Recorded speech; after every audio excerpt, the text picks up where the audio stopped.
Good morning, everybody. Just going live here. Live. Okay, we're live. Good morning. I don't know how many people will join. It's a holiday here in the US anyway. It's most people just say it's 4th of July, but the actual holiday is that it's Independence Day. It's the day that our celebrating the day that the Declaration of Independence was signed. Although, I think technically it was signed over a number of days, but whatever. This is the day we picked to celebrate. So many people are off from work today. If that's you, if you are um, celebrating and off from work, have a happy and safe Independence Day. Thought I would come on and chat with y'all. I haven't been live yet this week. Good morning. Good morning. I haven't been live yet this week. I've had just a really busy week, and you might be able to tell from my voice that I've also been sick. So I'm feeling way better than I had been earlier in the week. And of course, per usual, as soon as I start talking to y'all, there's Phoebe is coming to say hello as well. Um, so welcome everyone. Today I'm going to talk about spiritual sovereignty. It's a term I don't think it's used a whole lot, but I use it. I've written about it. I've taught about it. What does it mean? Why is it important to us? All of those things. And really, it kind of encompasses a lot of different ideas. So I'm going to go down those various paths. Good morning. Good morning. Thank you for saying good morning to Phoebe. She's going to flap me in the face with her tail per usual. Juno's around somewhere too. And one of the things that kept me busy is that I'm sort of helping my girlfriend foster a puppy. Puppy's not here right now. It's at my girlfriend's house, but the puppy was here for over the weekend and the beginning of the week. And she is just adorable. And when she gets adopted, it's going to kind of break my heart a little bit. Luna is her name. And she's just a beautiful little soul. That really is keeping all of us on our toes, including the other animals in our lives. But so that kept me busy as well. And then I got sick. And so this is my first live of the week. I thought I would do it. It's Independence Day, excuse me, in the US. So happy Independence Day. Some people just say 4th of July. But the old joke is, when is the 4th of July this year? Well, it's on the 4th of July.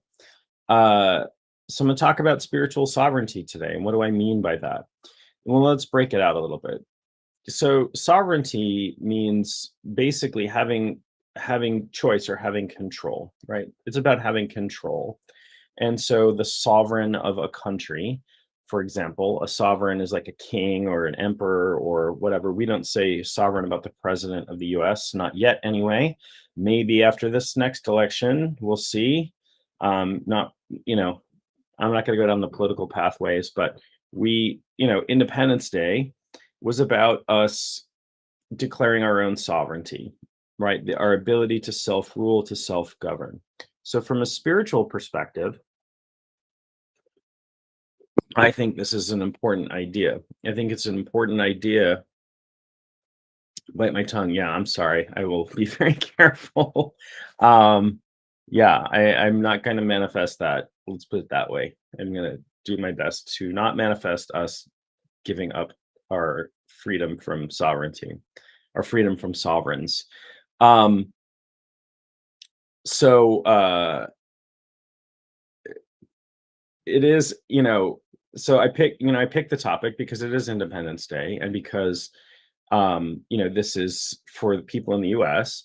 This is the day that we sort of said we're no more kings, right? We're not going to have a sovereign anymore. We're going to be self-governed, and there was a war fought over that over the next few years, and it for better or worse, for whatever. That is the lore of the founding of the US. On an individual level, it is, in my opinion, and we might call this, and I got to be really careful about the terms that I use because there's a lot of confusion about this. There's this idea in spirituality, particularly among esoteric practitioners, of something called left-hand path. Left-hand path, and that doesn't mean evil, even though the word left, the word sinister in English comes from the Latin word for the left, right? So in my parents' day, my father, for example, was left-handed, and he was not allowed in school to do anything with his left hand. He had to sit on his left hand and write with his right hand. And because of this old superstition about the left hand being evil, because it's just old superstition, just really old superstition. And it kind of messed him up. It messed up his handwriting, and he does some things right-handed, some things left-handed, and um, uh, you know, it just caused difficult. It didn't serve anybody. It just caused difficulty. There's no reason to force. They don't do it anymore, I hope, to force people. One of my daughters is left-handed. I have a twins, and one's right-handed, one's left-handed, and I think that's pretty cool. But left-hand path is not evil. It's a path of personal empowerment. It is a path that says, I have power over myself. Now, I'm not telling anybody ever what to do, what to believe. I'm just, I'm, you can take everything I say as BS completely and go and do your own work. The whole idea is I'm going to present some things and you can take it for what it's worth. You can throw it out the window. You can, I will never be, dictating anybody's dogma or anything like that. It's not, so from that perspective, I'm very left-hand path. Does that make me evil? That I don't want people's dogma to be dictated, that I don't want to tell you what to believe, or that your spirituality is wrong and mine is right. Mine is the only one. Mine is authoritative. My spirituality is authoritative to one person, me. That's it. That's completely it. Have I discovered some things in my path that we might form consensus about, that we might agree on? Sure, I'm sure, of course. And it doesn't matter. You could be from a completely different belief system, and we could probably find some overlap in things that we believe in. And I'm totally cool with that. It is only when our belief, when our faith in ourselves and our beliefs are challenged, and we don't hold, that we feel most challenged when we are not very strong in our belief system, right? And there are people who, rigid belief systems, but that can't have them be challenged because it feels like an existential threat to them. um I don't think that's particularly healthy. And those people might declare that they have sovereignty, but though in general, in my experience, those people's belief systems are being dictated. They're just adopting something. If you've know, the most sort of staunch believers, and by staunch, I don't just mean like I have really strong beliefs, but like I'm going to fight people who challenge my beliefs, tend to be people who converted to something, right? Not always, but it's interesting. It's an interesting phenomenon to me. And it's because I think those people are questioning, and it makes it uncomfortable to have those questions. There's a lot of psychological projection that's going on with people when their stuff is questioned. So sovereignty, to me, spiritual sovereignty means that I have my own unique perspective on reality, as do you. There, there, there are no two people who have exactly the same reality. None of us live in the same reality. It's just impossible, right? Why? Because we may think that we are observing the world objectively, right? I see this, you see this. We can agree to that, but we're not. We have different perspectives. We have different experience. We have different memories. We have different education, right? The things that make up my individuated body mind that is before you today are completely different than things that make up your body mind. And so the experiences that arise in your reality may have some overlap with mine, but they're completely different. And we should recognize that. We should recognize that your reality is not my reality. And your reality is just as real to you as my reality is to me, right? It's pretty simple, or should be. But we don't. Like, we can't conceive, like, I can't conceive that you would believe X because I believe Y, right? Um, so part of sitting standing in our own power, and I'm going to talk about power a little bit because sovereignty is about power. And there's also some misconception about power, and that power is evil or power corrupts. There's that expression, power corrupts, and absolute power corrupts absolutely. And that's just not true. I mean, it can be true from one perspective that there are people who, when they gain power, they be, you know, but my feeling is those people are already have corruption within them. They just are empowered to be more corrupt. But power is neutral. If I have a hammer, I can build a house with it. Or I can go and club my neighbor over the head with it. That's power. It's in the usage that makes the thing corrupted or incorrupted. So I look at somebody like again, I'm going to get political here, but I don't mean to be, and I'm not really talking politics here, but I'm looking at like former President Jimmy Carter, right? You know, guy in his 90s, he could be just whatever, you know, but he is out there. He is out there building homes for people with like Habitat for Humanity and stuff.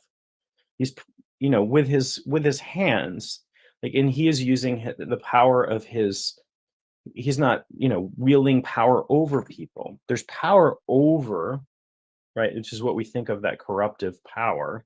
Oh, I've got power over these people. And there's power with, right? There's power with, which is more of the divine feminine aspect coming out, the power with the people. We can get together, a bunch of us can get together and we can build a house, you know, for people who wouldn't have a home otherwise. We can change lives, we can change the world. We can make the world a better place. That's one form of power that is not what I think most people would consider that not corrupt. I'm sure you can find somebody out there who would be like, "How dare they build houses for homeless people?" You know, or for families that couldn't afford a home otherwise. How dare they? That's ridiculous. You know, there are definitely those people out there. They're silly, but, you know, in my opinion, they're silly, but they're out there. The internet's a great place for recognizing that, like, people will argue over anything. I remember there's a meme out there. It's a picture of a stick, and this is, you know, just to prove that people will argue over anything on the internet. This is a picture of a stick, and invariably somebody will comment underneath there. You know, they'll say, "That's not a stick, it's a twig." Blah blah blah. You know, to be funny, but it kind of it points that out, that there are people who part of their identity is that they have to be different to feel special. They have to be contrarian to feel special. There are people who will argue just about anything to to feel their specialness. They're going to be contrarian. In fact, a lot of people who believe in like the craziest conspiracy theories, it's really about like, oh, I've got special knowledge, I've got special hidden knowledge, and it's about feeling empowered. It's in my take is that that's a really poor way to feel empowered, right? If you have to construct a whole paradigm, because so take like the belief in that the earth is flat, for example. And somebody said to me the other day, like, it's just common sense that the earth is flat. And I'm like, I've actually flown around the earth, right? And I didn't fall off or go out into space or whatever. So unless you can explain that to me, it is not common sense. Um, so uh, anyway, talking about sovereignty and spiritual sovereignty is really about taking responsibility for our own spiritual development. And what does that look like? Well, I don't know what that looks like because my spiritual development is going to be different than your spiritual development. You might be religious, and your spiritual development might involve doing your religious study, religious observation. There are a lot of people, and I'm not faulting anybody. You do what you do, and there's no judgment here. A lot of people who I know who are ostensibly religious, or identify with a particular religion, are kind of going through the motions, right? We go to church on holidays, for example. We go to church in Christmas and Easter, or we go to church. And I'm not saying you have to go to church. Like, again, I'm not telling anybody what to do. But there are people like I'm this, I identify as this, and I never participate in it. And that's fine too. That's your choice, right? But part of sovereignty is taking some responsibility for your own development because nobody can do that for you. And yes, I understand in sort of guru culture, and I mean like actual gurus, like if you were to follow a guru, an Indian guru, you would go get Shaktipat. And I've had Shaktipat, and it was a powerful experience. That's you go up, generally speaking, you would go sit in the presence of the guru. They would come and usually touch the center of your forehead with their thumb. There's a transfer of spiritual energy. You get pumped up, you get reconfigured, you download some knowledge, whatever. They're transferring the idea behind it is they're transferring some of their grace that they have developed through their own spiritual practice to you. And I think that's fine, but it does not negate your individual need for practice. You're here to experience. You are as divine as anybody else. You're at your core. You are a spark of pure divinity. You could call that God or source or Brahman or whatever. Your consciousness is divine. However, you are experiencing this life as an individuated consciousness, right? You've kind of like, okay, I'm going to coalesce some consciousness around having this body, having this mind, having this spirit, the soul. I'm going to coalesce around that. I'm going to organize my consciousness around this so that I can have individual experiences. You are here as an avatar of the divine to have experiences. And so you have to do your work. You have to have those experiences, in my opinion. You don't have to. Nobody's forcing you to. But nobody is going to have those experiences for you, is what I'm saying. Right? You can't tune in to hear me talk and become enlightened. I would love that. That would be fantastic. You still have to do your own work. Fortunately, at least fortunately for me, what is the topic I'm discussing? I'm talking about spiritual sovereignty today and what that means. And I'm sort of talking about one aspect of that, which is taking responsibility or understanding that you do your own work, however that looks for you, however you show up in spiritual work, whether that means you do your daily meditation or you do prayer or you go out into nature. For the love of God, get out into nature. Sovereign from religion things is meaningful. I don't quite get the gist of that question, but you can be sovereign within religion. You can be sovereign from religion. So you can be a person who has decided I am spiritual but not religious. You can be a person who's decided I am not spiritual at all. I believe in nothing. That's all totally fine.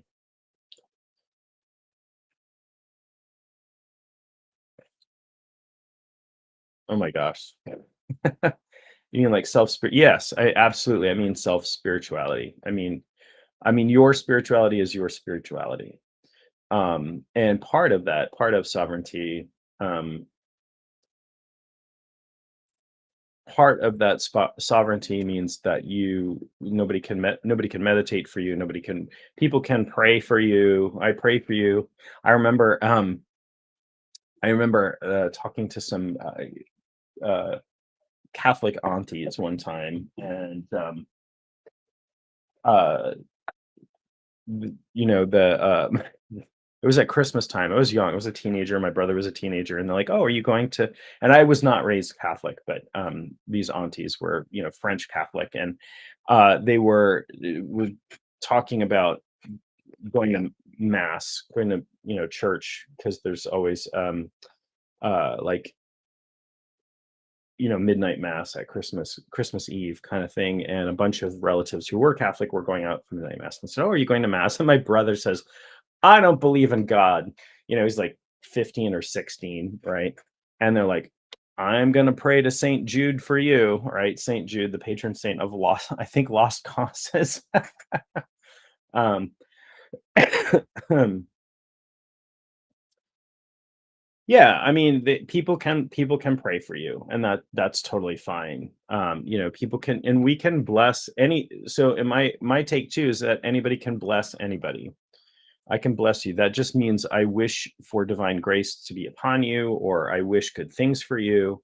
But a blessing is more than just a wish; it's an intention, right? So having that's Phoebe the cat is whipping me with her tail.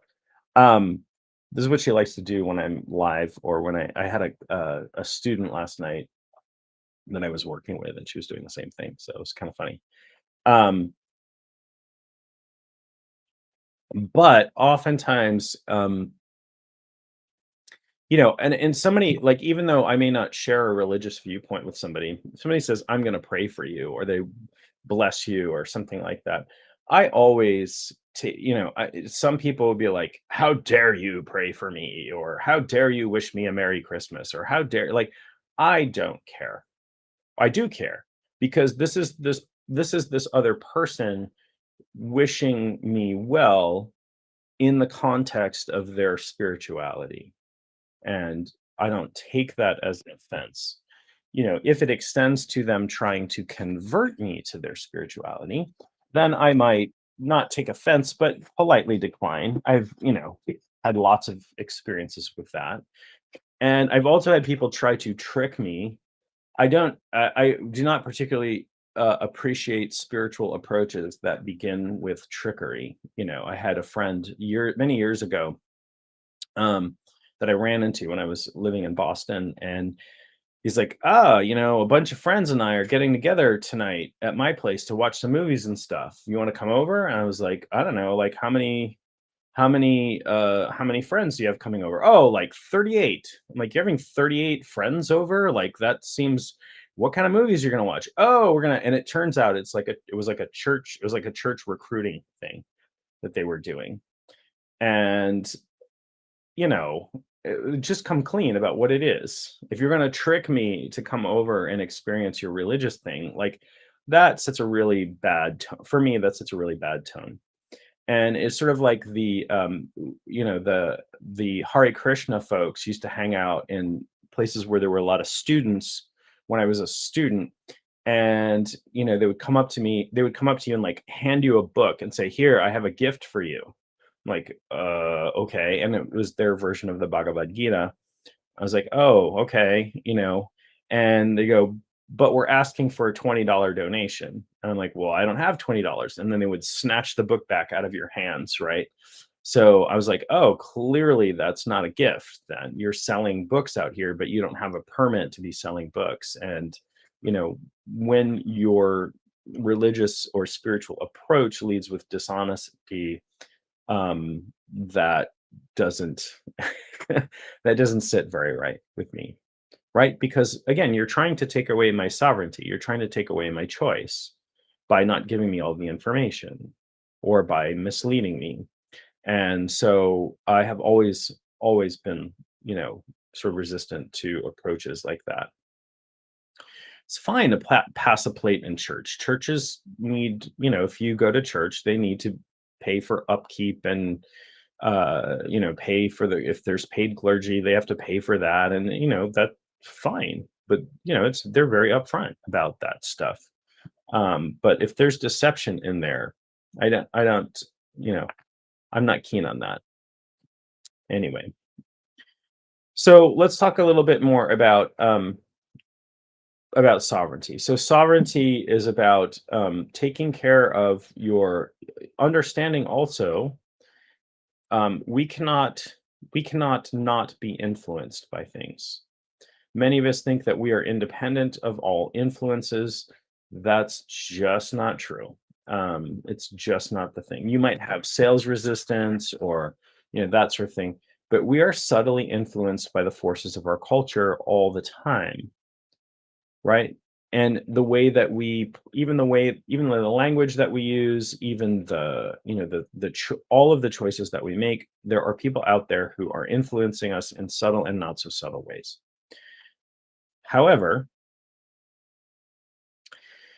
it is important to understand that people are trying to influence you, and you may allow them to, or you may choose to. But again, sovereignty, particularly spiritual sovereignty, is about protecting your consciousness and your unconscious aspects as well from kind of undue influence. And I see particularly I keep getting drawn, maybe because it's 4th of July, I don't know. I keep getting drawn towards talking a little bit about politics. So I'll do this in as neutral a way as possible. But politics, um, particularly in the US, particularly with the way that the US is right now, but I realize it's this way in other countries, France and some other places. Um, there is this faction, this sort of fascist faction that's happening, that is gaining power, and they're doing so through very unsubtle manipulation that is right out of the propaganda manuals that came out prior to World War II. I'm going to say it is as plain as day, as plain could be. And you would wonder, like, how would people, when it was sometimes when we look back on these fascist regimes, we wonder, like, how would people fall for that? How would people fall for that stuff? That, crazy propaganda. These people are coming to get us, and all of the scare tactics, the slogans, the two to three word slogans that they're using, the monikers that they put on people like Crooked Hillary and Sleepy Joe and like all of these monikers, they're cognitive shortcuts. They are manipulating people through. You don't have to think about anything. You don't have to. It's hard to think. Thinking's hard work. Yeah, yeah. I'm doing my best because there are enough people out there talking about politics, but there is overlap with what I'm talking about today as well. So, I see people being, just repeating without even understanding, just repeating these little two or three word slogans. Cognitive shortcuts. Shut your thinking off. We're going to give you a three-word phrase that you can use. Fake news was a two-word phrase. Fake news. Anything you don't like, anything that criticizes the party that you identify with or the person that you want to vote for, just say fake news and then shut it down. It doesn't have to be true for you anymore. That's what's happened. And so the people who are doing that have given up their cognitive sovereignty. They have stopped thinking, literally, stopped thinking about things. The Austrian painter mustache man. Yes. Yes. But the person who wrote the book on propaganda that was used prior to and during World War II was actually from the US. And he was an advertising man and wrote a book on how to manipulate people through advertising, which still goes on to this day. There's a reason why they use really attractive people in advertising, or they, if it's an advertisement. Here's an interesting thing. If it's an advertisement that, let's say they're advertising a weight loss thing, right? And their target market is people who are 30 pounds overweight. They will always use somebody who is like 20 pounds overweight. Like they will use somebody that is identifiable, but slightly in an advanced state from where you want to be. Like there's science to this stuff.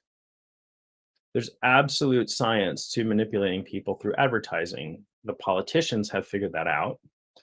and have been using that for now about a century.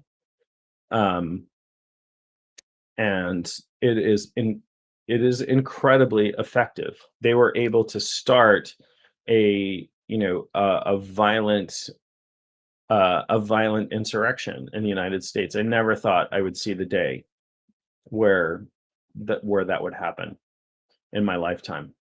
Never. And it's still going on. And you have I'm going to get a little political here.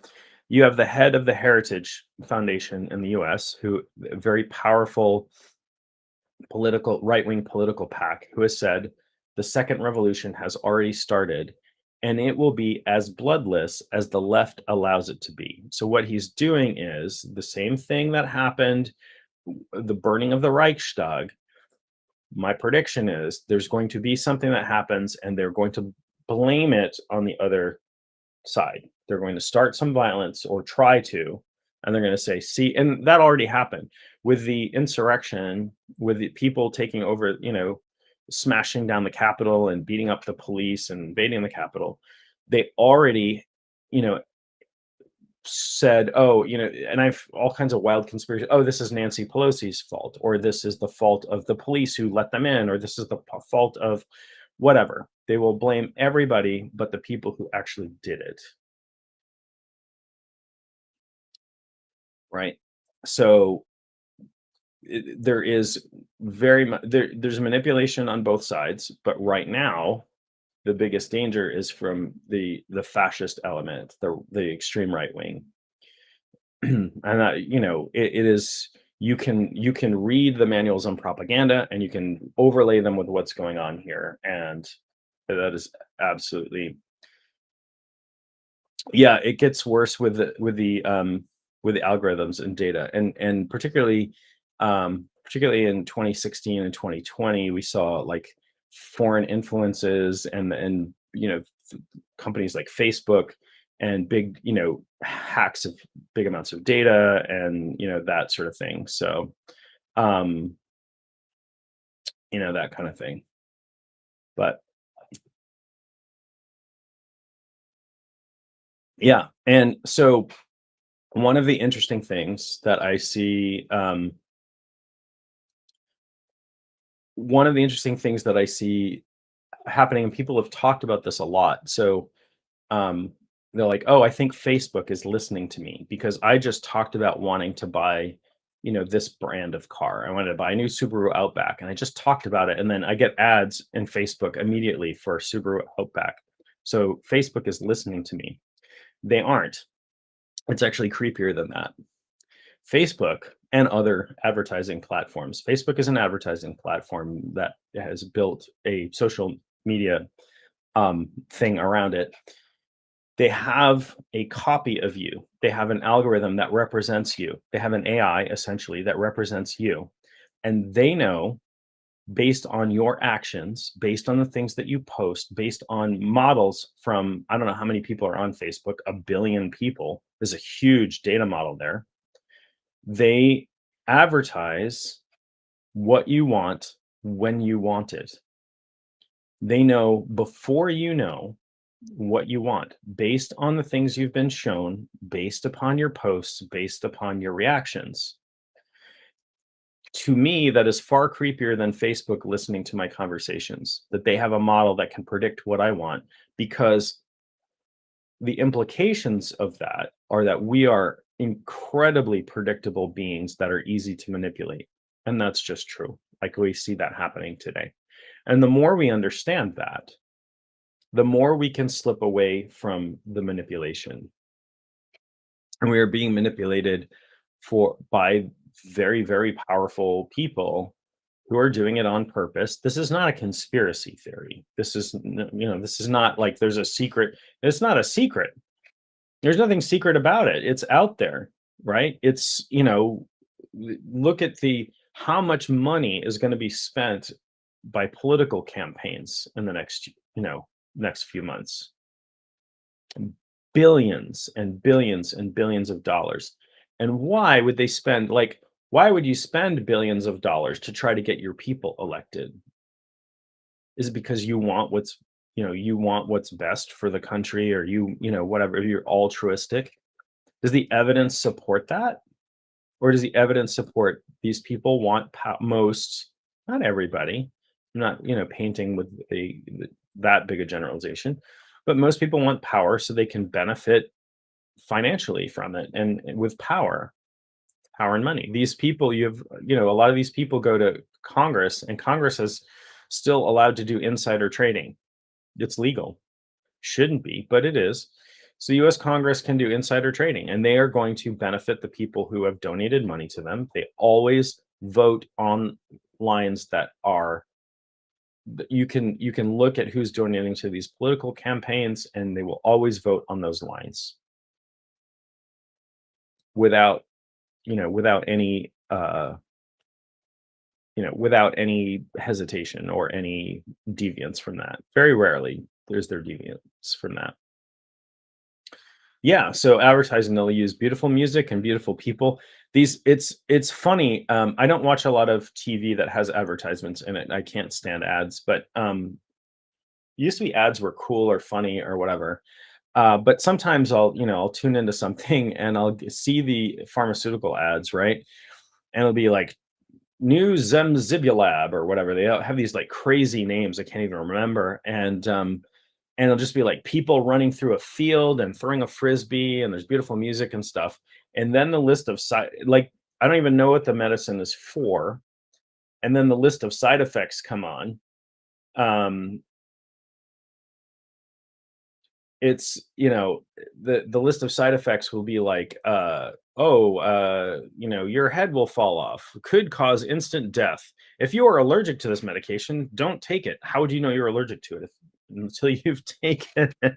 And so there's like huge list of side effects. Half the commercial is, somebody talking about the side effects. I'm like, What even is this?" But yeah, these pharmaceutical companies. And then my whole thing, I guess, I don't know, like, it's really weird to me. I always thought you go to your doctor and you say, "I've got this problem," and the doctor's like, "I think the best medication for you would be this." But now I guess people go to their doctor and say, "Hey, I want to try Zemzibulab for my rusty elbow syndrome," or whatever thing is out there. Because who are they they're not advertising the doctors. Ask your doctor about new blah blah blah. Right? How would you know if you're allergic to something until you took it? I guess if you have an allergic reaction, stop taking this, but if you are allergic to this or the ingredients in this, yeah, I know there is, yeah, the pharmaceutical company are they are what they are. They're important because without them we don't have medication, but you know. Anyway, gone pretty far down that pathway. I'm still talking about sovereignty, spiritual sovereignty. And one of the aspects of sovereignty is understanding that there are attempts to manipulate us all the time. Manipulate, influence. Influence is not necessarily a bad thing, right? If we have a conversation and I'm trying to convince you of something, that's influence. Or I'm talking to you now, like, I'm trying to influence you.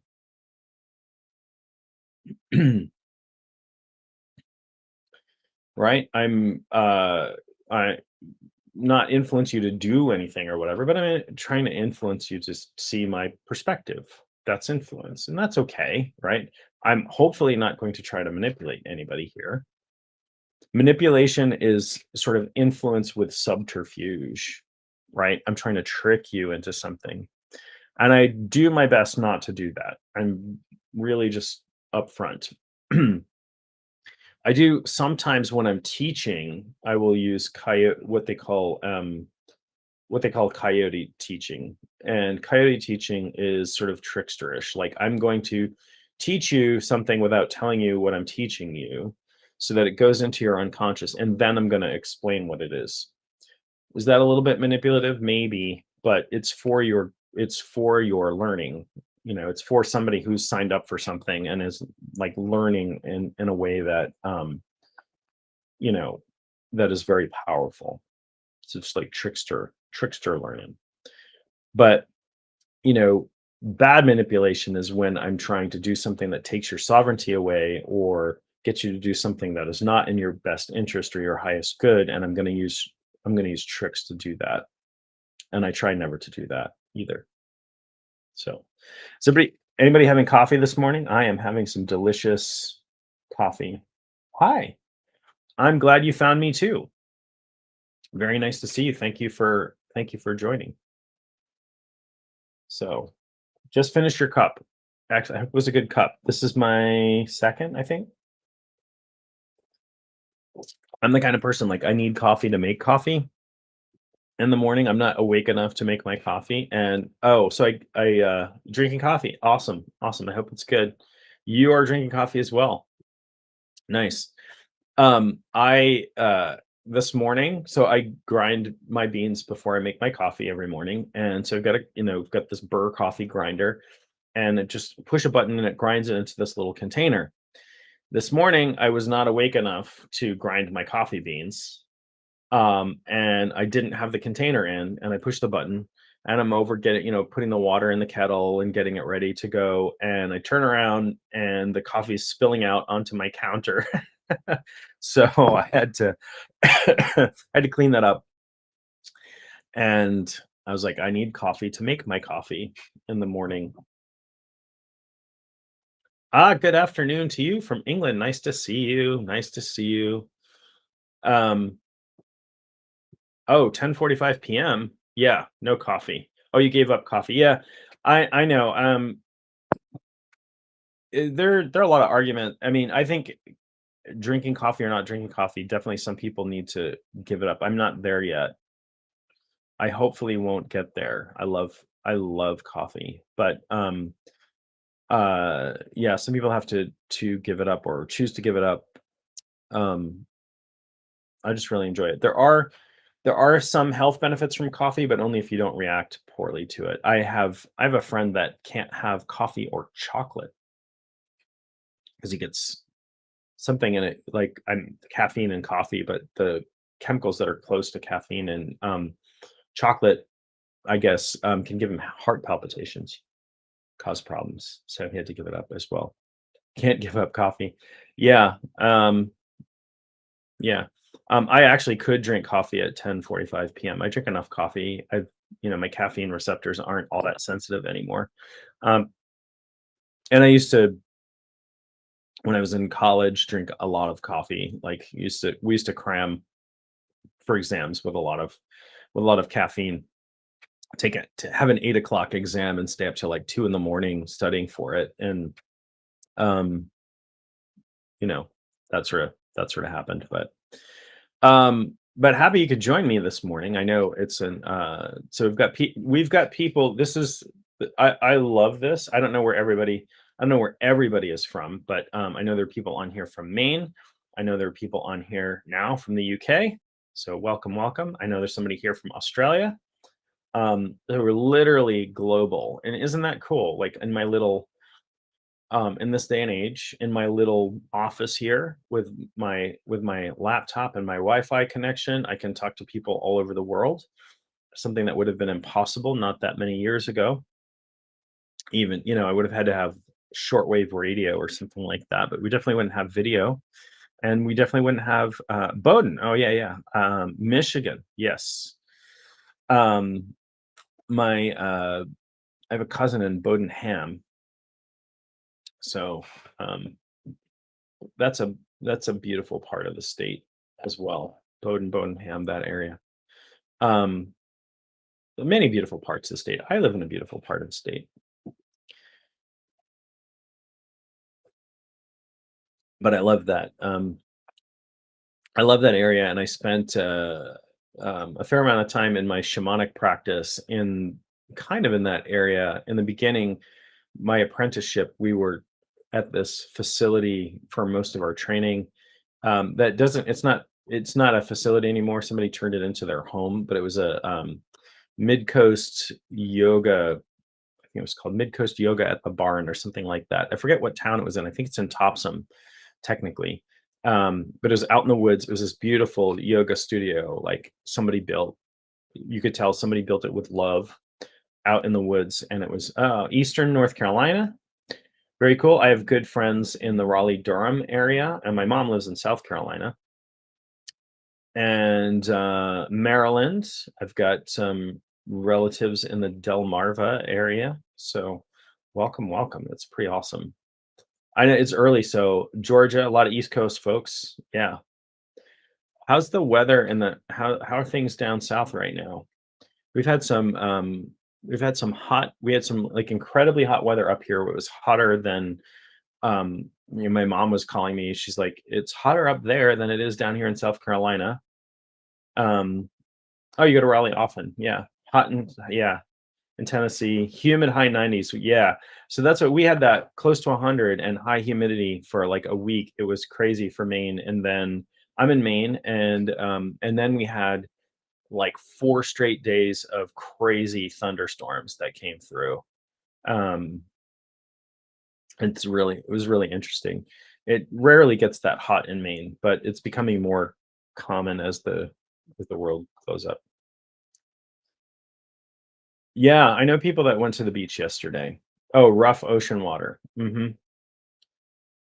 Yeah. I don't I like the beach and I like the ocean. The issue in Maine is that the water and the ocean never warms up. It's always freezing cold. And I used to go in when I was a kid, but I'm much more um Southern Alabama, 2 weeks of extreme heat. Oh my gosh.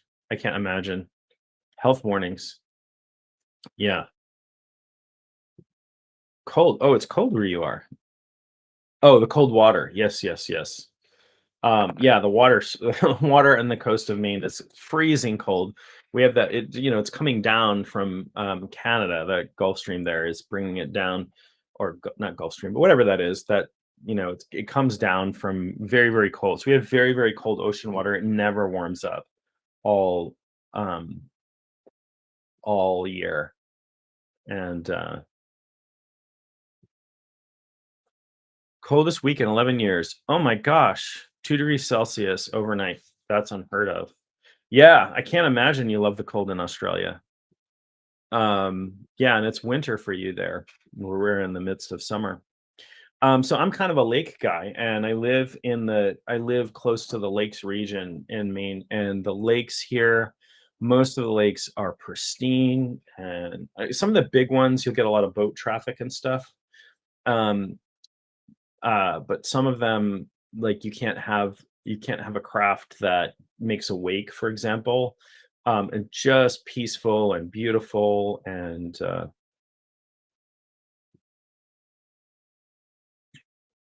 10 months of rain. Oh my gosh. Yeah. I wouldn't complain either after that. Um, I went to I've only been to the UK one time. I went to London. Well, interesting story. This may be TMI, and I'm sorry if it is. Uh, I went my children were conceived in London, we'll put it that way. So I can always gauge exactly when I was there. It's the one time I've been to London. Um, and my children were conceived there. There were little souvenirs. I have twin daughters, and they're both 17 now. So it was like 18 years ago that I was in London, and it was absolutely beautiful the whole time we were there.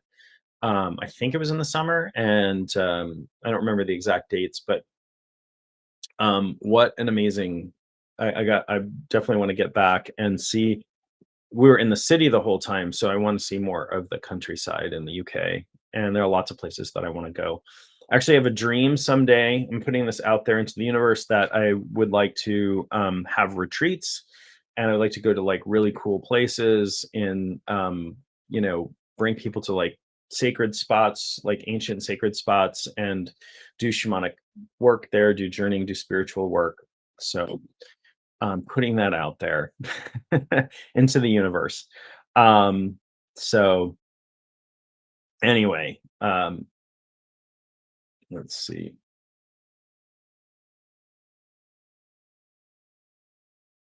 Tell us more about spiritual protection. Sure. Oh, thank you. Yeah, I hope that I get that. I hope that I get that too. I'm sure I will. Or I'll put it this way: things that I really intend, things that are really important to me. I have been very blessed to be able to manifest pretty much all of them. Cool. You can do energy work with me on the retreats. Yeah, that would be awesome. I would love to do that. I would love to work with other spiritual teachers and get some retreats going. Um, so I'm not, teaching the entire time, but because I watch I've done classes, I've done live classes, like 2 day, weekend retreats and stuff. It is tiring. It's exhausting. Even 2 days of teaching, teaching like 10 to 5 kind of thing is exhausting. So yeah, cool. Well, let's connect. You should reach out to me. Like send me a message or something and we'll talk over if you can drop me your email or something, I'll send you some email and we can chat. Yeah, manifesting more and more these days. That's awesome. As am I. I had this really I'm going to tell you a really weird, not weird, but like cool, weird in a cool way story about manifestation. So I try out all kinds of different techniques all the time. And there is a manifestation law of attraction technique where you let's say you want to manifest something. Let's say I want to manifest $1,000, right? People want to manifest money. I get that. So you would imagine yourself um, talking to a friend and saying like the words like you would not believe what I just manifested, and imagine your friend's reaction, and the friend should be like really happy for you, right? So this is a visualization where you're imagining this friend. So I actually imagined talking to my teacher, my main shamanic teacher, and I haven't talked to her in probably over a year. She's busy and she's retired from teaching now, and she's writing her memoir, which I'm really excited about. And when she writes her memoir, I will be first to purchase it because I'm sure it's going to be extremely interesting. She's been working on it for years, and I will tell everybody about it because I think other people would be interested as well. But so I imagined, like, really pictured myself having a conversation with her and her getting excited for me for manifesting this thing I was trying to manifest. The very next day, she reached out to me out of the blue, completely out of the blue, and just checking in with you. I saw this is going on. How are you doing? What are the girls up to? Blah blah blah. And I was like, well, that seems like a very interesting coincidence. The timing of that with me doing this exercise. Oh, and I manifested exactly the thing that I was trying to manifest. So that came true, but as well as having a conversation with this person. So I did the exercise. Yeah, nothing is coincidence. I believe that. So then I did the exercise again with somebody, a dear old friend of mine, actually, and an ex girlfriend, but somebody that have remained friendly with from high school. So somebody I've known since I was 14, and have kept friends with for decades.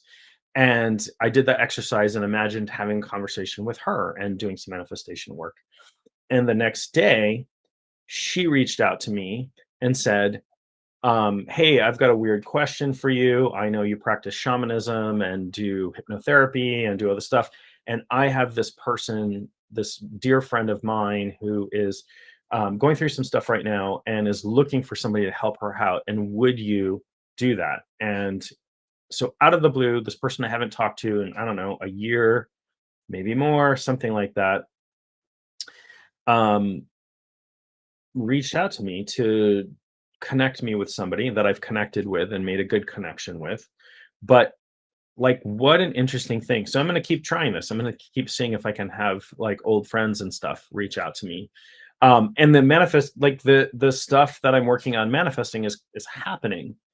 And sometimes it's happening like really rapidly and in really surprising ways. So I'm gonna at at some point, I've got a lot of irons in the fire. The book I'm working on now is I'm writing a book on spiritual awakening right now. I've got one that's been in the works for a long time on shamanic spiritual protection. Um, but I've got another one in mind of working on manifestation, and I think that's a topic that lots of people are really interested in. Yeah, give it a try. And here's a hint. When you're doing if you're doing visualization work for meditation, for manifestation, the emotion is really important. The emotion that you generate while you're doing this work is like the fuel for the manifestation. It puts oomph and fuel behind the manifestation. So one hint to do that is put on music while you're doing the visualization that really gives you a good emotional charge. You want a positive emotional charge when you're doing this work. So if you're doing visualizations for manifestation, put on some, like, whatever it is for you. You'll know what music uplifts you, what pumps you up, that sort of thing. I like all kinds of music. I'm You can also manifest through scripture, write it down. Yes, so writing things down is also an important way, and write by hand instead of typing it out. So you want to, when you are doing work to manifest things, handwriting is more important. And the reason why handwriting is better than typing things out is because you're using more of your brain to process what you're doing. So you're creating more neural pathways. And manifestation works best when we get our brain and our body and our spirit and our will all kind of aligned. So, um, oh, unintentionally, you've done that with your boyfriend, like you manifested your boyfriend or something along those lines. You can definitely manifest a significant other. You just have to be careful what you wish for. um, I've had I've had some interesting experiences. I've manifested relationships that I wanted, and it turned out that the person was, abusive or, not right. Um, so manifesting for specific people is can work. Um, where does the other person's free will come with that? That is a very interesting ethical question. I do not. I do not try to take away anyone's free will. If I'm doing work. So I'm not when I was doing my doing this manifestation work to me, and these people reached out to me it wasn't taking away their free will. It was sending a signal to them like, hey, I should maybe reach out. It sent like a thought, like I'm thinking of this person, and it was their choice to reach out to me.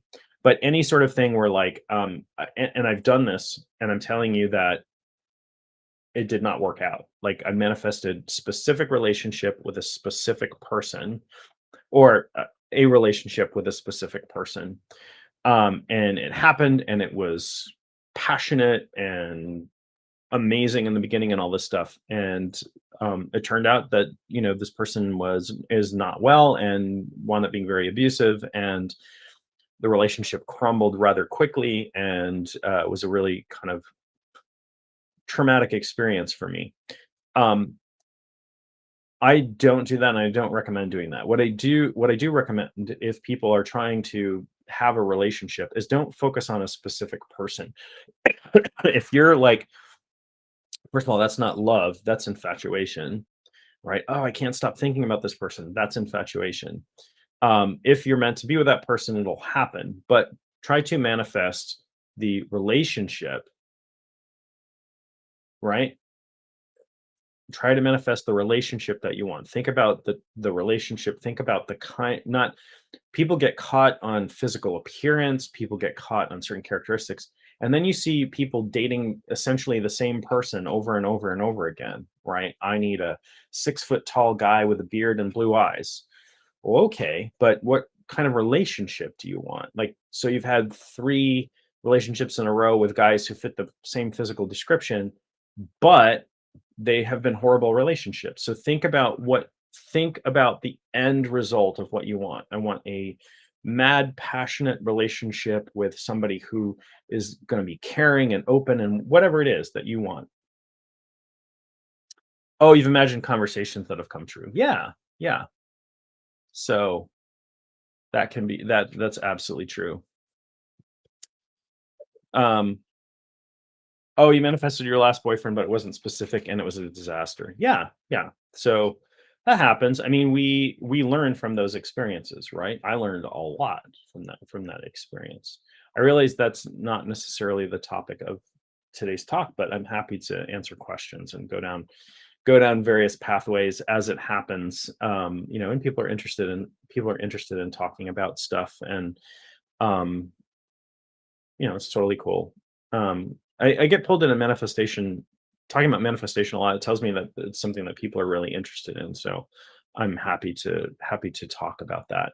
But for relationship stuff, I actually recommend people work, figure out what you want from a relationship and not what you want from a person, right? Or not try to manifest something from a specific person, not try to take away somebody's free will. Um, Not try to like, I'm going after this person. We've all done that. How do you start to manifest something as a beginner? So I think there are lots of great resources for manifesting. There are books books like The Secret, stuff that talks about law of attraction, tons of YouTube videos. Unfortunately, my book on manifestation is just getting started, so I don't know when and if that will. I mean, I will say I don't know when that will come out. I'm going to manifest me having this book published. Um, but there are lots of ways to start. But basically, the steps of manifestation are to decide what you want, right? Decide the end goal of what you want. So it can be anything. Like I want to manifest $100. Okay, I want to manifest $1,000. You can manifest anything. We're manifesting our existence right now. We're manifesting all the time, just not consciously. Most of it is unconscious, what we're manifesting. And it's based on our experience and our expectations and our beliefs and our experience and all of these things that are built into our conditioned self. Okay. So um, the important steps are to visualize the end goal as if it were present today. You don't want to say something like, I will have $100 in the future. You want to, even though it may not be true, we're creating a spiritual reality, a spiritual template for things to manifest. We want them to be present moment. So you'll say, um, I have just received $100 with ease. That's one manifesting phrase and result.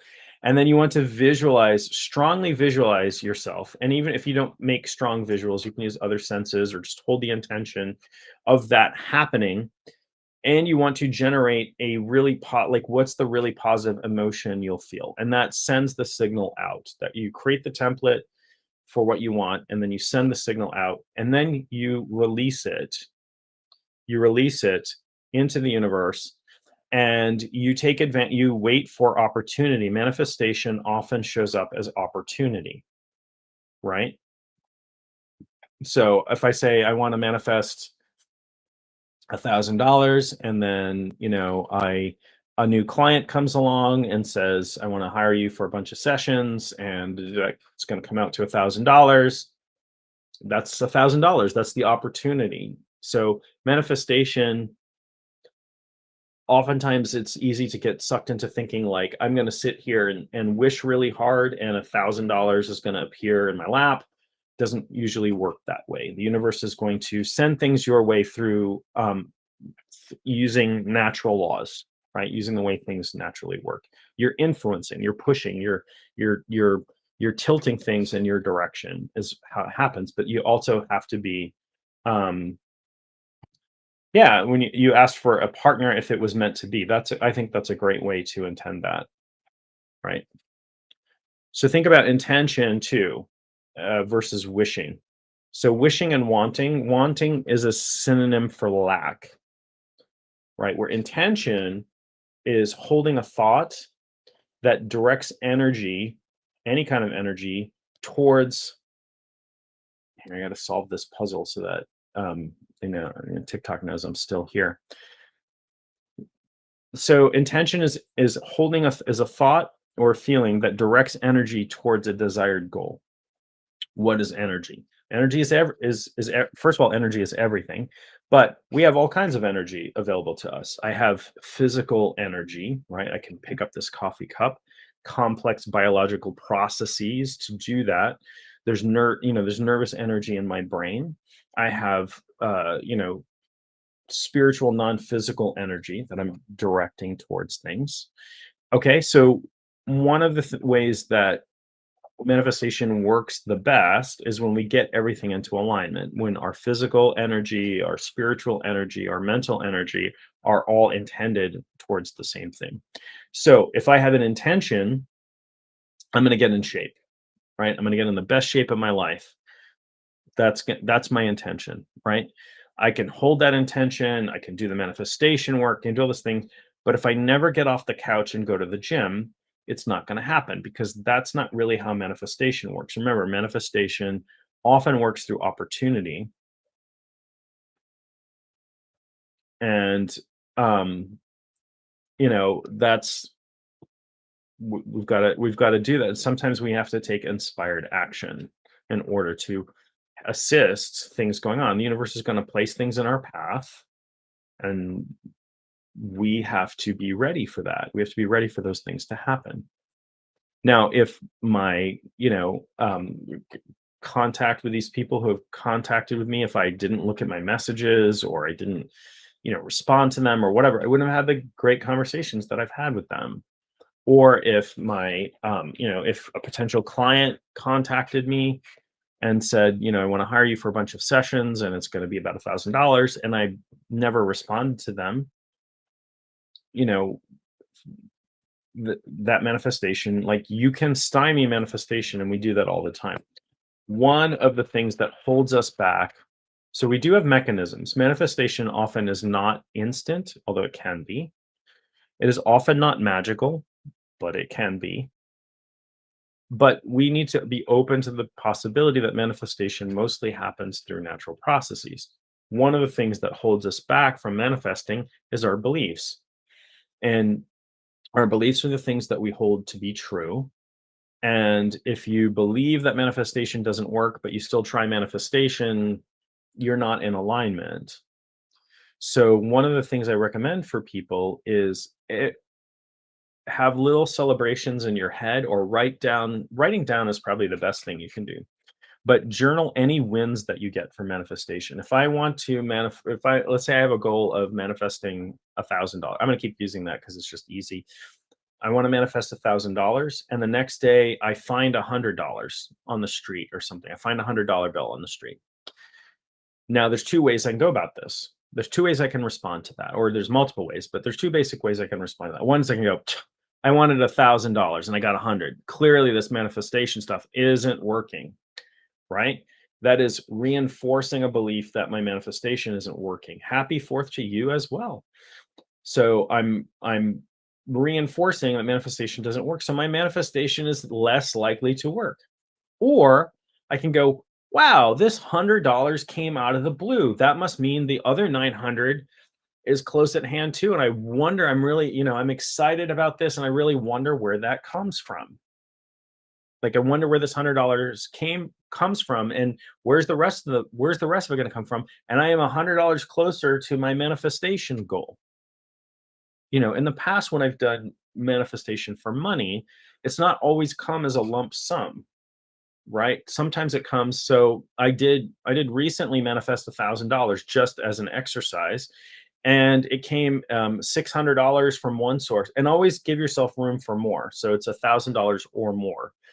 So it came as like $600 and an unexpected lump sum from one place, and then another like $500 from somewhere else, from multiple sources.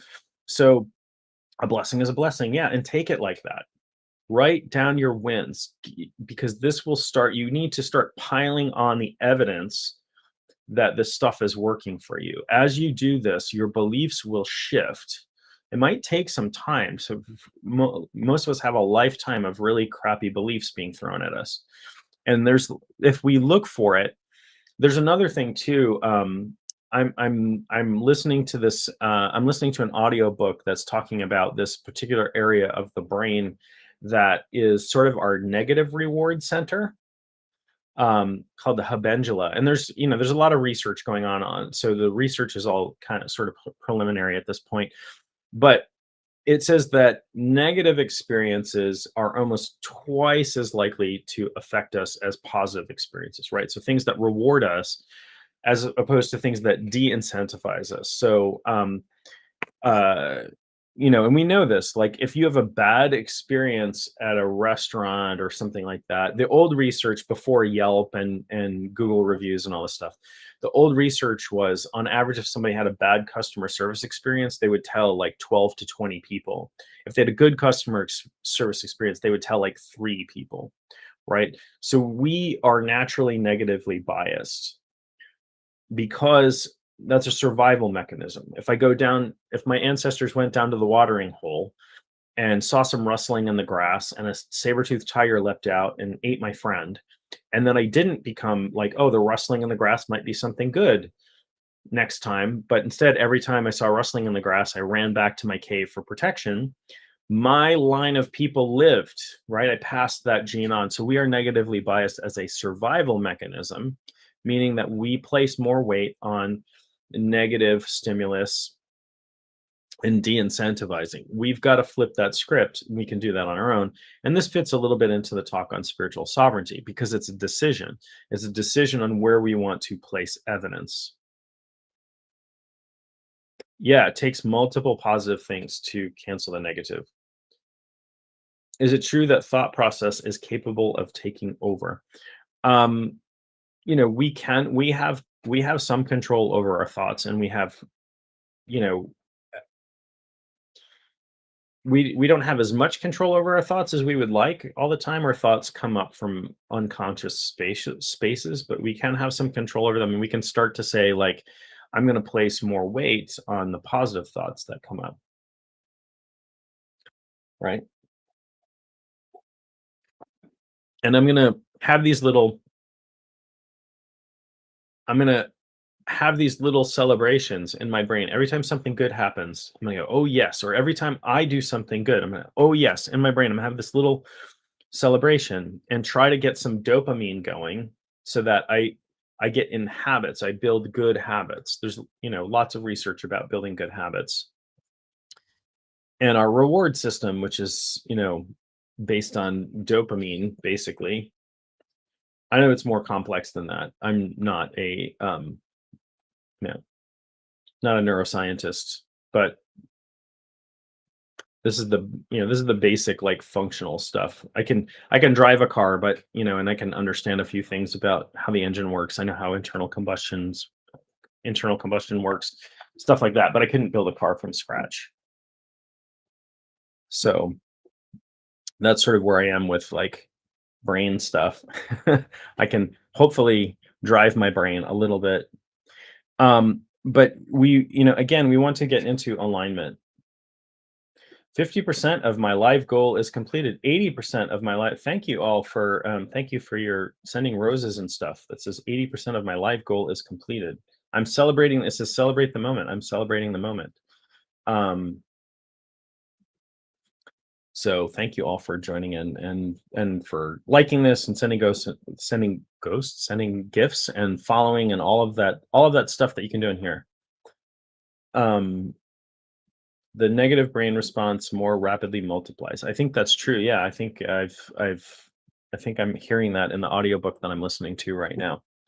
It's interesting stuff. Definitely. Definitely. Um, yeah. So again, and going back to the topic of spiritual sovereignty and manifestation, um, the more we get ourselves into alignment, the more powerful we become. And by power, I just mean the ability to get things done, the ability to do the things that we want to do. Right? Power, strictly defined, power is the ability to do work, whether that's mechanical power, chemical, electrical, conscious power, subconscious power, spiritual power. It's just the ability to get things done. What do I want to do? personally, I want to learn and grow in this lifetime. I want to have the experiences that I'm meant to have. I want to pass those on in some meaningful way. This is me. This is what I want. You might want something different, and that's okay. I think you should have that. I think you should be able to follow your true will. Your true will is also known as your dharma, your path, the path that you are on. We can only do that when we have sovereignty, because if we don't have spiritual sovereignty, we are essentially following somebody else's spiritual path. And we are not meant to, I believe, we are not meant to do that. I realize that I keep saying, like, I believe. It should be, hopefully taken for granted that everything I'm saying is just stuff that I believe. Like, you don't have to believe what I believe. But I repeat that because many people will speak very authoritatively about what they believe in as if it is a fact. I don't know any facts. I have beliefs. I know I know a couple state capitals, but I would much rather I believe I know state capitals. A few. Not all of them. I never had to do that thing my brother did in school where you had to memorize all the state capitals and take a test on it. And I never had to do that. I don't know why. So consequently, I don't know all of the state capitals. I know a lot of them, but um,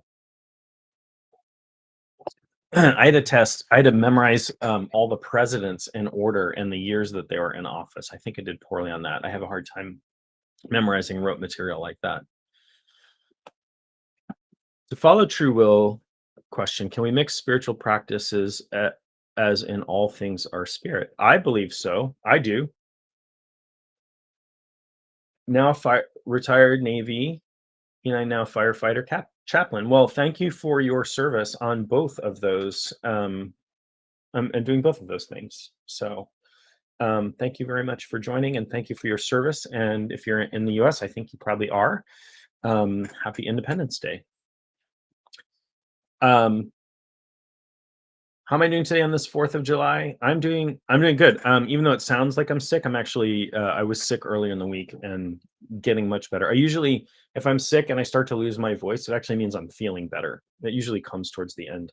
I came to an agreement with I came to an agreement with the virus in my body and said, "All right, you have taken up tendency long enough. It's time to start departing."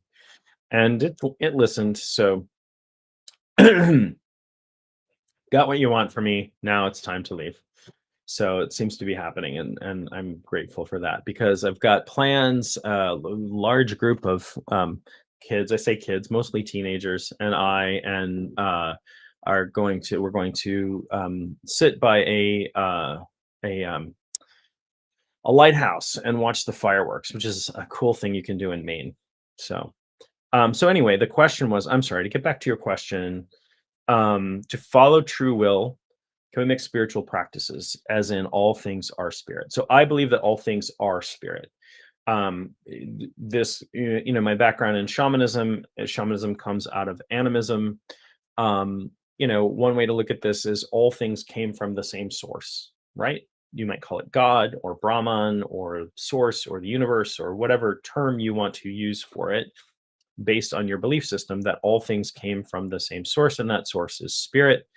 And so can you mix practices? You can. And I certainly do. I practice shamanism, but I also practice Norse shamanism. I'm also a metaphysical minister, so I do a lot of metaphysical practices. So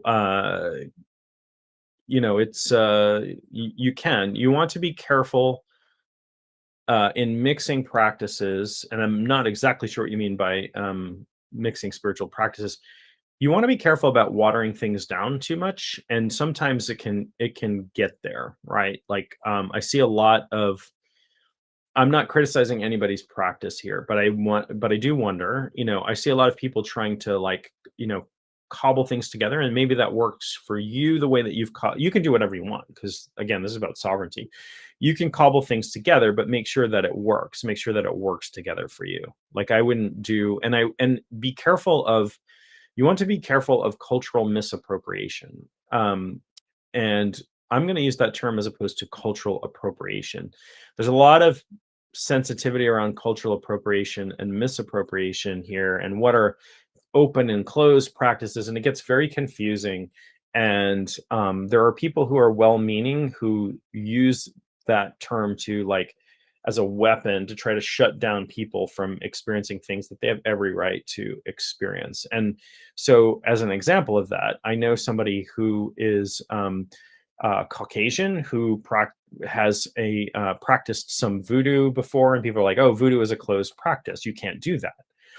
And that's just not true. There are people who are of all different races who have been made voodoo priests. I don't know what the rules are, but you can go into, as a Caucasian man, I can go into a shop in Louisiana and have a voodoo priest make a gree bag for me or whatever, and do an exchange and do that. It's not outside of their belief system. But would I pick up a book off a shelf, practice a little bit of voodoo, and then put myself out there as a voodoo priest? No, because that would be misappropriating that. Like, I would be representing myself as something that I am not. I have to be very careful because I practice shamanism, and there are ideas that I am doing Native American religious practices or Native American spiritual practices, and I am not. I'm not Native American. I don't identify as indigenous, and I don't practice or teach indigenous American ceremony or religion. I don't know enough about it to do it. Um, that sort of thing. It's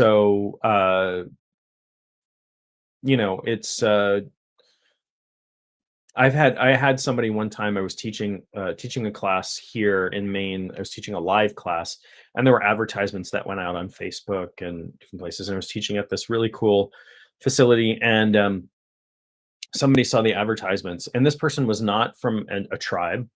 They were, some dude who decided, like, he called the venue and tried to get us shut down, and he contacted me and said, "You're a scam artist and you're stealing Native American culture." And I'm like, I'm not, and I'm very careful when I teach that. I'm like, I'm not teaching you anything about, I don't know enough about Native American cultures, any Native American culture, to teach it, nor would I, because I don't come from that culture. That would be misappropriation, in my opinion.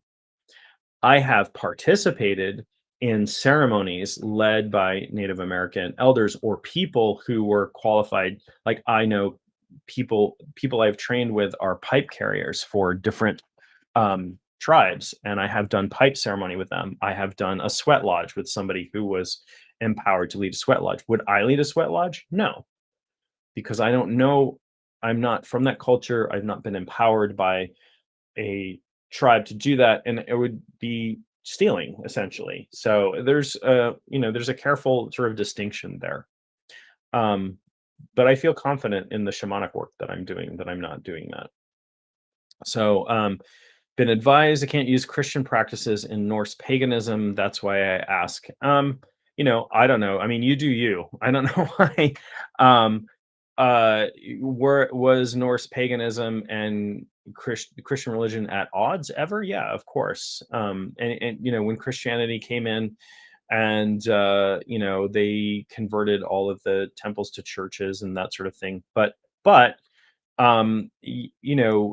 are the the the rune poems. Some of them were written down by Christians. A lot of the Eddas and stuff were written down in Iceland by Christian scholars and things like that. So I don't know that you can't mix those things. I'm not an expert in either. I mean, I do work with runes. I love doing rune work, and I do. I'm learning and practicing Norse shamanism, which is absolutely brilliant and rich and beautiful. But yeah, I mean, they're two different cultures. Can you mix them? I don't know. I'm not gonna, I'm not gonna say, it's not for me to say, but you have to take it for what it is. That's somebody's opinion. You can't do this and this. I don't know. I mean, I know people who have run into some issues when they've tried to mix, like, they didn't know enough about what they were doing, and they put like an altar together with deities from a culture that they didn't really understand. And the deities that they placed on the altar were in opposition to each other, and in the culture that they came from would never see them placed in the same altar. So I don't know. I would never say you can't you can't do that. I would say I would say try it. See what happens. See if it works for you. If it doesn't work for you, you know, there's this whole we one of the things that we do with whether you believe in a god or you believe in many, pantheism. Yeah, Norse shamanism is very cool. And there's lots and lots of different aspects to it. It's very magical. Norse shamans save mothers, and there are different words for them, but different terms for Norse shamans, but primarily women. And they were both feared and respected in Norse culture. Although there were some men who practiced scythe, and scythe is was considered effeminate, an effeminate practice. So practiced by men, sometimes looked down upon. But there's stuff in where there's stories from the Eddas where Loki is making fun of. There's a passage in one of the poems where Loki is making fun of all of the gods, and the thing that he says, or calling them out, basically, one of the things he says about Odin is that Odin, you dress up in women's clothes and practice Scythe, and that's supposed to be shameful. But Odin's the king of Asgard, right? He's the All Father. There's a fair amount of cross dressing in Norse in the old Norse myths. But Odin does magic with the runes. He does Scythe, which he learned from Freya, right? Freya is a Vanir goddess, meaning she comes from sort of a different. I think, and I think there are other people who think this as well, that the Vanir represent an earlier sort of agrarian culture, and the gods were adopted into the Aesir gods, who are more warlike and sort of patriarchal. So you have sort of this patriarchal structure and this kind of matriarchal structure that sort of mixed in. So a lot of the Vanir gods are associated with like fertility and harvest and the oceans and that sort of thing, where the Aesir gods are, hurling thunderbolts and striking giants in the head, and you know, but also, poetry. You know, Odin's a pretty interesting fella. I work with Odin quite a bit, and he's very funny, but can also be very serious. Um, but I like that. Like in my own work, I think humor is important in in uh in spirituality. We take things very seriously, and there are times to take things seriously, but there are also times to be funny, right? Like whatever you believe in, we were given the capacity to laugh. Oh, I'm glad I'm helping make things make sense for you. Welcome. But if people look if anyone were to look at the mishmash of spiritual practices that I have done, I'm a very experimental person, so I will try stuff, and if it doesn't work for me, I'll discard it. If it does work for me, I'll hang on to it. And so, I do meditation practices and shadow work that come from Tibet, and I do shamanic work that comes from all over. And I practice Norse shamanism and rune work, and I work with the tarot, and I work with, I've done ceremonial magic, Western ceremonial magic. I've done Scandinavian folk magic. I've done American folk magic. So, oh, you're welcome. Happy to weigh in on that.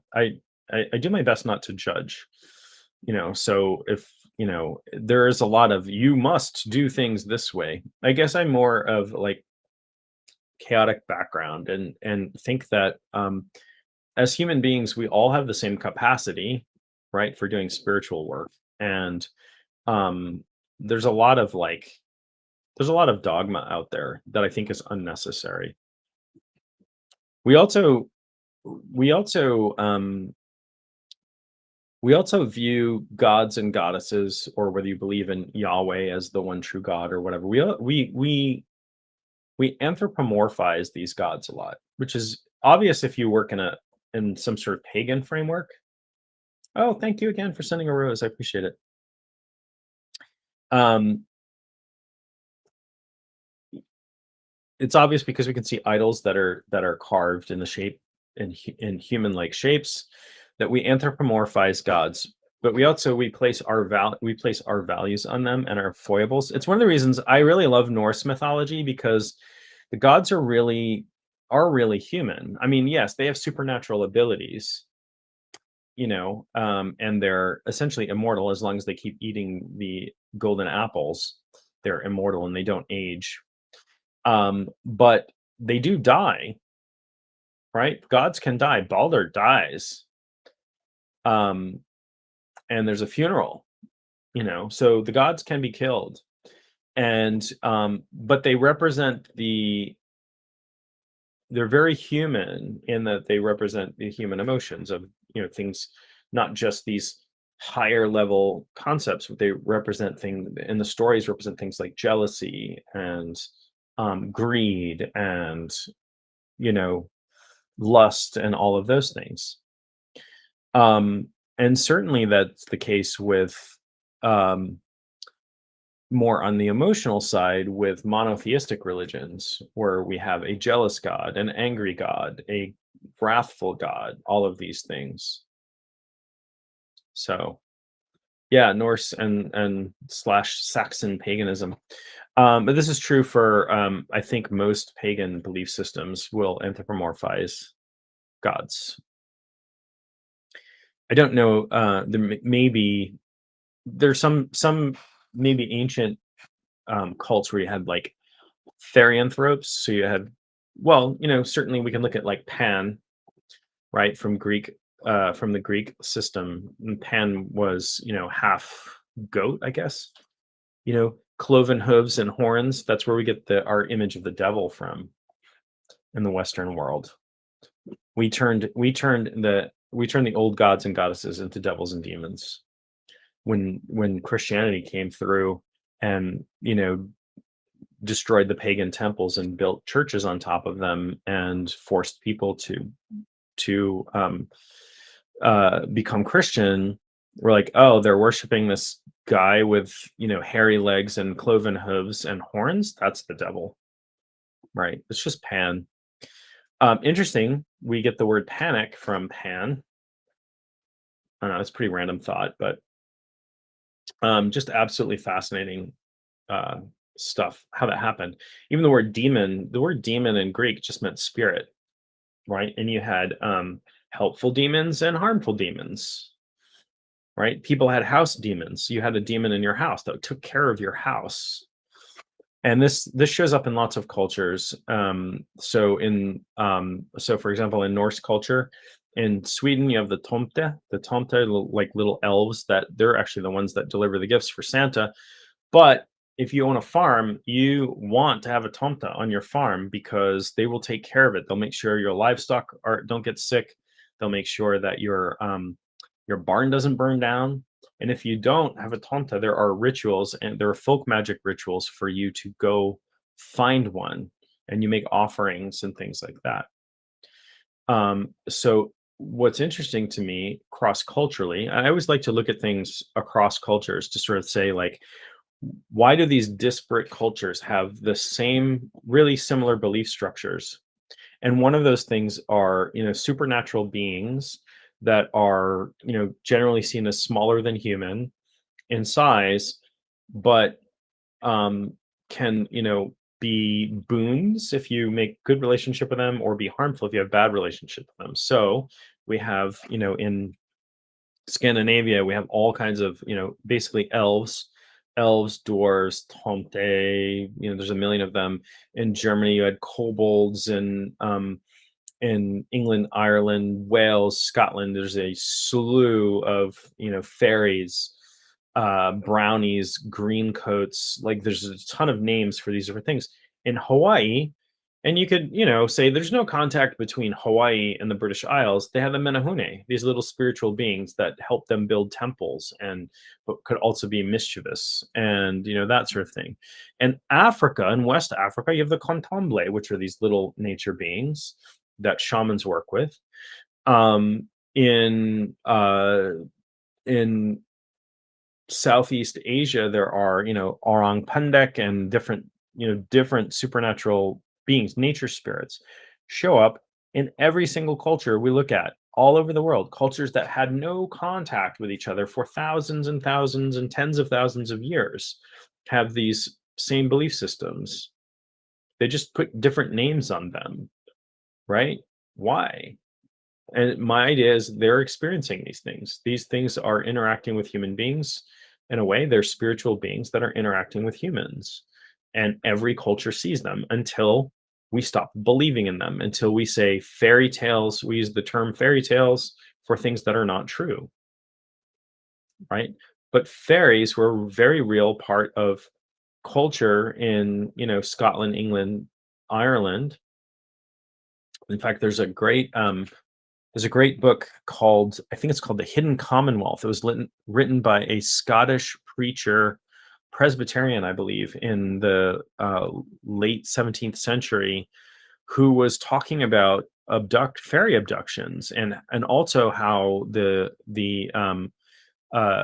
even governments and things like that and monarchs were interacting with these spiritual beings to help them have power. Fascinating stuff.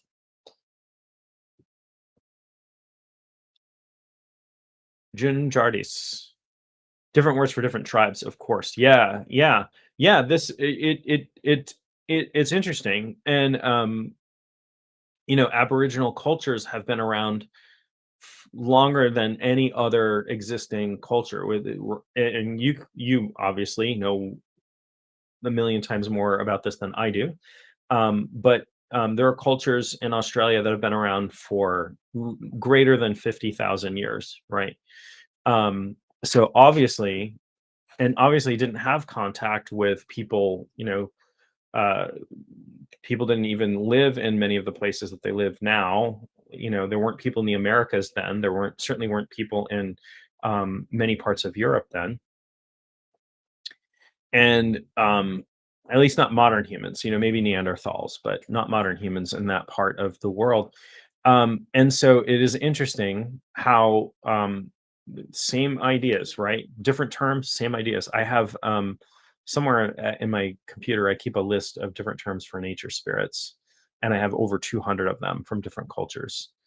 Um, I hope I'm pronouncing that right. Junjardists. We'll have to. I know I'm going to have you on here one time, and we're talk about Australian Aboriginal culture because I find it absolutely fascinating, and I know so little about Aboriginal culture, so you can correct all my pronunciations of things, um, which will be good. I do my best, but I've got a limited tongue. Even when I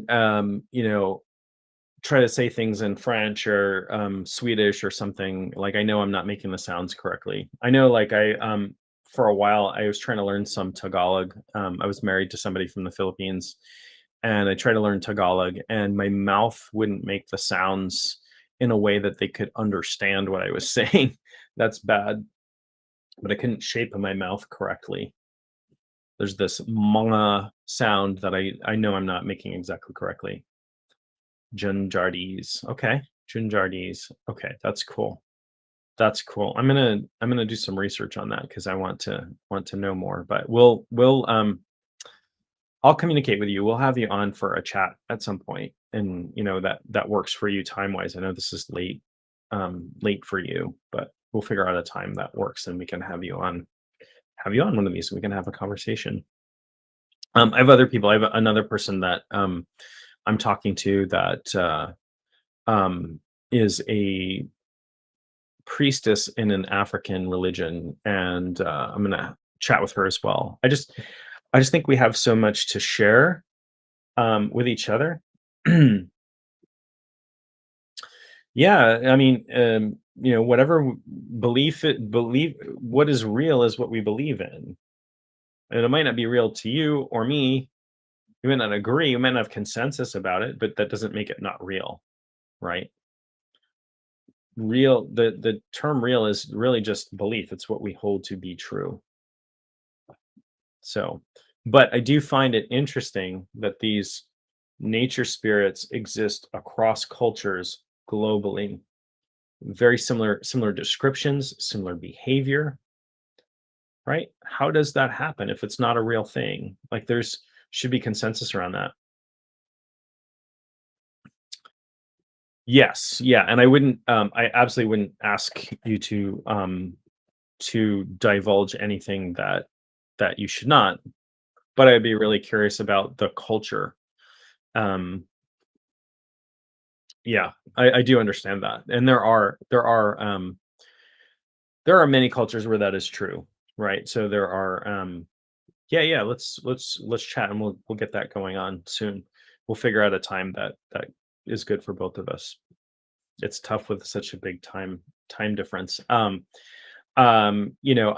saw something recently where there was somebody I think from the Navajo Nation in the US and was going to do a ritual and is like it can't be recorded during this part of the ritual because there are secret names for the gods that we're calling on that are only available to initiates. So not even people in that culture unless they are initiated as I guess to be considered medicine people, medicine men, medicine women, in that culture, and only through that after that initiation are those things revealed to you. Um, so I do think it's I do think it's cool, and I have a lot of appreciation for oral tradition. There's a lot of really great stuff that is only passed down orally. You'll never find it in a book. So great and secret knowledge, and it makes a lot of sense to me, particularly for cultures that have had that have had a lot of oppression around the culture itself. When we look at things like, forced migration and taking of children and raising them in, and disallowing their languages and all kinds of those things. So I think we've lost a lot, but there's still a lot there. There's still a lot there, and that I hope is being actively passed down. I know, like where I live, um, I live in an area that was part of the Wabanaki Nation, but there are lots of different tribes, and there are people who are trying to revive some of the tribal languages. There were times where there were like one or two people who spoke these languages, and recently they uncovered recordings from like I would say like 1918 or something, where this researcher, whatever, went up and recorded people, um, Passamaquoddy people, for example, saying tales, like teaching tales and singing songs in their own language. And they've been working with the Passamaquoddy Nation, but there are some other languages besides Passamaquoddy that might have like less than five people that speak the languages, and they're trying to like get them to help decode what's going on there. So very cool stuff. Listen, I've been talking for a very long time, an hour and 43 minutes, actually, longer than I normally do. I'm gonna run for the day. I hope everybody has a fantastic day. If you're in the States, happy Independence Day, happy 4th to everybody. My love to you all. I hope that I will see you very soon. I'm sure I will. I'll try to do another one of these maybe Friday, same time, which is tomorrow, I guess. I'll try to do another one of these tomorrow. We'll see if anybody has any topics that they're really interested in, and then I will also I'm going to try to set up some not interviews, but conversations. I won't call it an interview. We'll call it a conversation. An interview implies sort of you know that sort of thing. So we'll um we'll work on that. So that should be, hopefully it's definitely absolutely interesting to me, so hopefully it'll be interesting to many others as well. And I think it's really important to have these conversations, My love to all of you, and I will talk to you very soon. You are very welcome. You are very welcome. Thank you. Thank you. Yeah, I'm gonna go watch some fireworks. I'm gonna make a giant pile of sandwiches, and because we I don't even know how many people are coming with us, 8 or 9, a bunch of teenagers anyway. My daughters and their boyfriends and a bunch of their friends, and so I'm gonna make a pile of sandwiches and load up some coolers and get some chairs and we're gonna go. The place that we go has is really cool. There's a little lighthouse there, and they have live music frequently. Sometimes it's karaoke. I don't know, but sometimes they'll have live music and they'll have food trucks and all kinds of stuff. So it should be fun. Planning on having a fun fourth. Um, Everybody have a fantastic, fantastic rest of your week. I will come to you very, very soon, and we'll talk later.